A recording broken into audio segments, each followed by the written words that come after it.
আসসালামু আলাইকুম রহমতুল্লাহ। আর নিউজ 24 আন্তর্জাতিক সংবাদে স্বাগত। শুরুতে থাকছে আজকের প্রধান সংবাদ শিরোনাম। সিরিয়া শান্তি প্রক্রিয়া নিয়ে ত্রিদেশীয় শীর্ষ সম্মেলন অনুষ্ঠিত। রাশিয়া শুরু না করলেও যুদ্ধ বাধাত ন্যাটো, ইরানের সর্বোচ্চ নেতা আয়াতুল্লাহিল উজমা খামেনি। ন্যান্সি পেলোসি তাইওয়ান সফরে গেলে কঠোর ব্যবস্থা নেওয়ার হুমকি চীনের।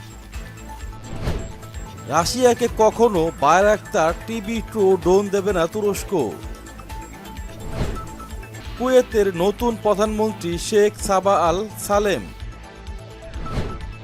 ইরানের তেল শিল্পের ইতিহাসে বৃহত্তম চুক্তি, রাশিয়ার সঙ্গে $4,000 কোটি তেল চুক্তি সই করল ইরান।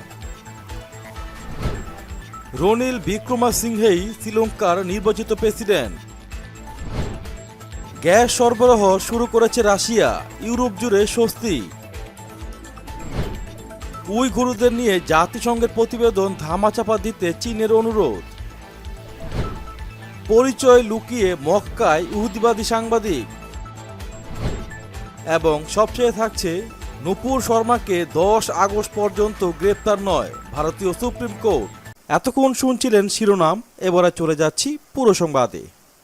সিরিয়া শান্তি প্রক্রিয়া নিয়ে ইরান, রাশিয়া ও তুরস্কের মধ্যে ত্রিপক্ষীয় শীর্ষ সম্মেলন অনুষ্ঠিত হয়েছে। সম্মেলনে সিরিয়ায় বিদেশি হস্তক্ষেপের নিন্দা জানানোর পাশাপাশি বলা হয়েছে, সিরিয়ার সরকার ও জনগণের তাদের নিজেদের ভাগ্য নির্ধারণ করার অধিকার রয়েছে।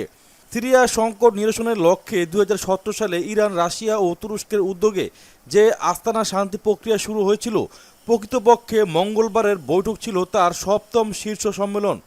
ইরানের প্রেসিডেন্ট ইব্রাহিম রাইসি, রাশিয়ার প্রেসিডেন্ট ভ্লাদিমির পুতিন ও তুরস্কের প্রেসিডেন্ট রিসেপ তাইয়েপ এরদোগান এ সম্মেলনে নিজ নিজ প্রতিনিধি দলের নেতৃত্ব দেন। শীর্ষ সম্মেলনে ইরানের প্রেসিডেন্ট রাইসি বলেন, সিরিয়ার জনগণকে তাদের নিজেদের ভাগ্য নির্ধারণ করার সুযোগ দিতে হবে এবং দেশটিতে বহিঃশক্তির যে কোনো হস্তক্ষেপ পরিস্থিতিকে আরও জটিল করবে মাত্র। তিনি বলেন, তেহরান, মস্কো ও আঙ্কারা সবসময় সিরিয়া সংকটের রাজনৈতিক সমাধান চেয়েছে। তিনি সিরিয়ার উপর আমেরিকার কঠোর নিষেধাজ্ঞার নিন্দা জানিয়ে বলেন, এই নিষেধাজ্ঞার ফলে কেবল দেশটির জনগণ দুর্ভোগের মধ্যে পড়েছে। এছাড়াও ত্রিদেশীয় শীর্ষ সম্মেলনে রুশ প্রেসিডেন্ট সিরিয়ার পৈতৃক সম্পদ লুট করার জন্য পশ্চিমা দেশগুলোর তীব্র নিন্দা জানান এবং দেশটিকে খণ্ড বিখণ্ড করে ফেলার পশ্চিমা ষড়যন্ত্রের সমালোচনা করেন। তিনি নিঃশর্তভাবে দামেস্কের হাতে মানবিক ত্রাণ পৌঁছে দেওয়ার জন্য জাতিসংঘের প্রতি আহ্বান জানান। পুতিন বলেন, সিরিয়ার জনগণ যাতে নিজেরাই তাদের ভাগ্য নির্ধারণ করতে পারে সে সুযোগ করে দেওয়ার জন্য দেশটিতে বিদেশি হস্তক্ষেপ বন্ধ করতে হবে। তিনি সিরিয়া বিষয়ক 7ম শীর্ষ সম্মেলনকে ফলপ্রসূ বলেও বর্ণনা করেন। এদিকে সম্মেলনে দেওয়া বক্তব্যে তুর্কি প্রেসিডেন্ট এরদোগান বলেন, সিরিয়ায় শান্তি প্রতিষ্ঠা করার যে কোনো পদক্ষেপ আস্তানা শান্তি প্রক্রিয়ার মাধ্যমে নিতে হবে। তিনি বলেন, আমরা সবাই এ ব্যাপারে একমত যে একমাত্র রাজনৈতিক উপায়েই সিরিয়া সংকট সমাধান হতে পারে। মঙ্গলবার ইরানের রাজধানী তেহরানে ভ্লাদিমির পুতিন, ইব্রাহিম রাইসির সাথে ত্রিপক্ষীয় শীর্ষ সম্মেলনে সিরিয়া ও অন্যান্য ইস্যুতে মতপার্থক্য নিরসনের জন্য বসেছিলেন এরদোগান। এরদোগান সাম্প্রতিক সময়ে বলে আসছিলেন যে উত্তর সিরিয়ার তাল রিফাত ও মানবিজ নগরীতে সামরিক হামলা চালানো হবে। তুরস্ক মনে করে ওই নগরী দুটিতে সিরিয়ার কুর্দি সন্ত্রাসীরা অবস্থান করছে, তবে এই অভিযানের বিরোধিতা করছে ইরান ও রাশিয়া। এরদোগান মঙ্গলবার আবারও 30 কিলোমিটারের তথাকথিত নিরাপদ জোন প্রতিষ্ঠার তুর্কি পরিকল্পনার কথা বলেন।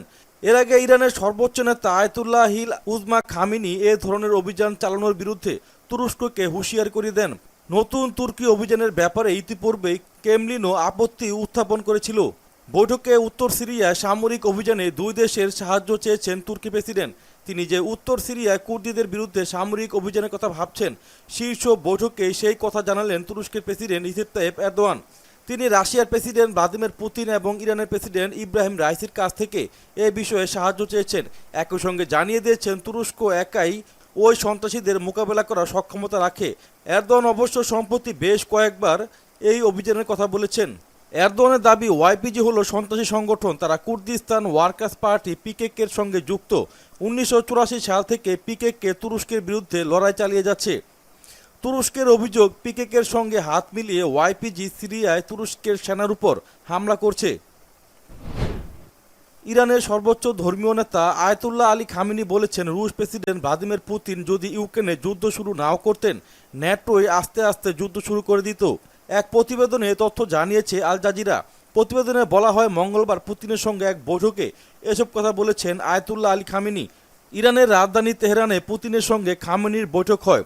এরপর খামেনির ওয়েবসাইটে দুই নেতার আলোচনার বিষয়বস্তু প্রকাশ করা হয়। বৈঠকে খামেনি ন্যাটোকে বিপজ্জনক বলেও মন্তব্য করেছেন। মার্কিন কংগ্রেসের প্রতিনিধি পরিষদের স্পিকার ন্যান্সি পেলোসি তাইওয়ান সফরে গেলে ধীর এবং কঠোর ব্যবস্থা নেওয়ার হুমকি দিয়েছে চীন। ফিনান্সিয়াল টাইমসের একটি প্রতিবেদনে বলা হয়, মার্কিন প্রেসিডেন্ট পদের দ্বিতীয় অবস্থানে থাকা ন্যান্সি পেলোসি আগামী আগস্টে চীনের নিজস্ব অঞ্চল বলে দাবি করা স্বশাসিত দ্বীপ তাইওয়ানে সফরের পরিকল্পনা করেছেন। মূলত এপ্রিলে সফরের পরিকল্পনা থাকলেও করোনা ভাইরাসে আক্রান্ত হওয়ায় সেটি স্থগিত করেন।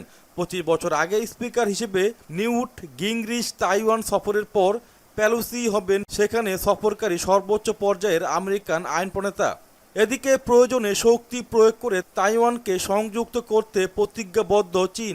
এছাড়াও তাইওয়ানের আকাশসীমার কাছে যুদ্ধবিমান উড়িয়ে এবং আক্রমণের হুমকি হিসেবে সামরিক মহড়া চালিয়েছে দেশটি।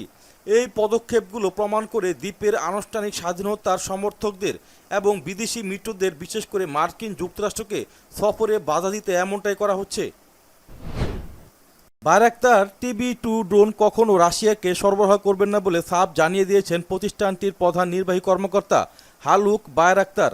কারণ হিসেবে মার্কিন সংবাদ মাধ্যম CNN-কে সাক্ষাৎকারে তিনি বলেন, ভয়াবহ রুশ আগ্রাসন এবং অসম হামলার মুখে রয়েছে ইউক্রেন।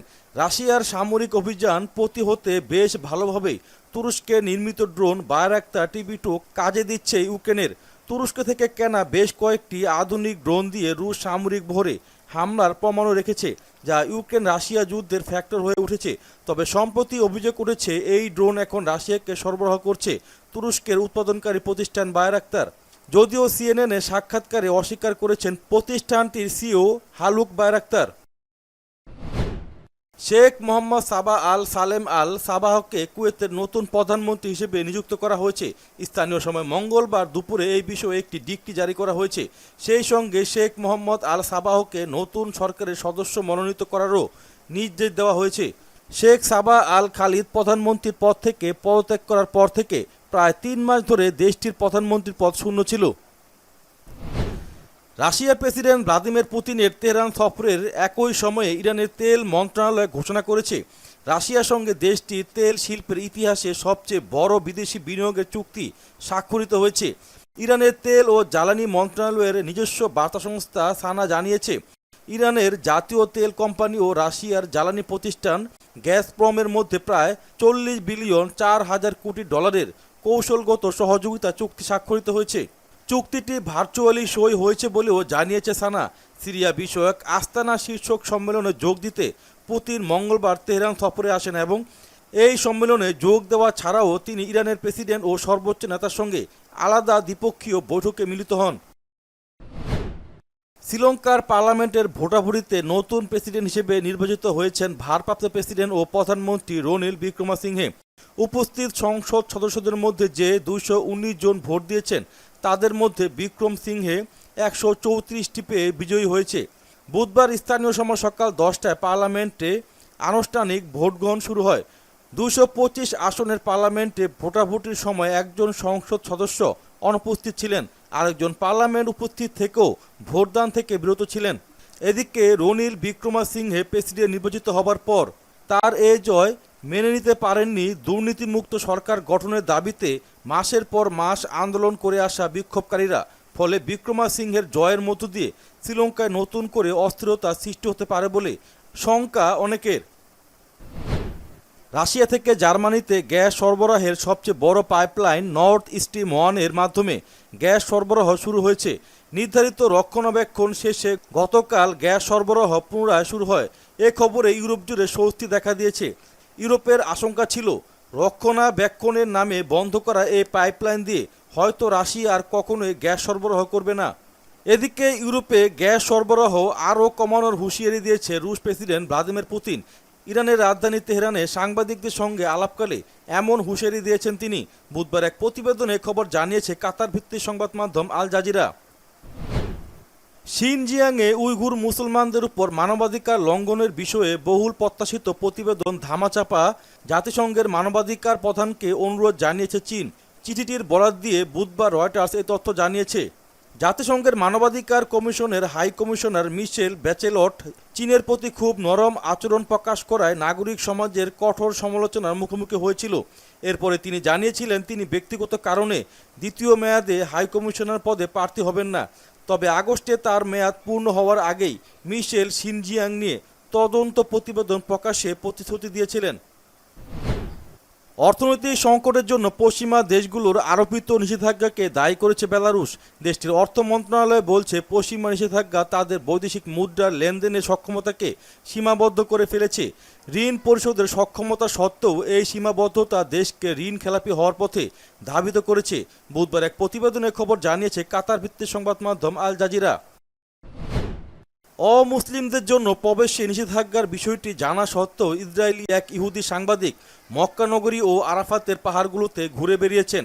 বিষয়টি তিনি আবার সামাজিক যোগাযোগ মাধ্যমেও শেয়ার করেছেন।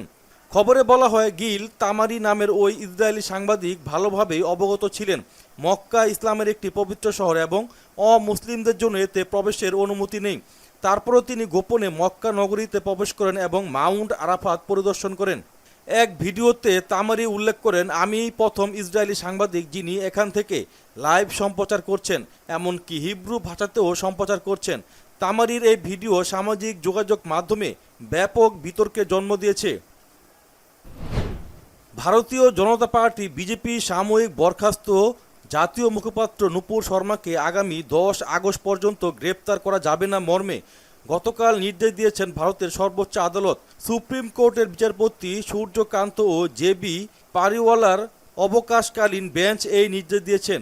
মহানবীকে নিয়ে বিতর্কিত মন্তব্যের জেরে বিভিন্ন রাজ্যে নূপুরের বিরুদ্ধে দায়ের হওয়া এফআইআর ভিত্তিতে তাকে যেন গ্রেপ্তার না করা হয় সেজন্য গত সোমবার সুপ্রিম কোর্টের দ্বারস্থ হয়েছিলেন তিনি। এই আবেদনের প্রেক্ষাপটে 10 আগস্ট পর্যন্ত তাকে গ্রেপ্তার না করার নির্দেশ দেন আদালত।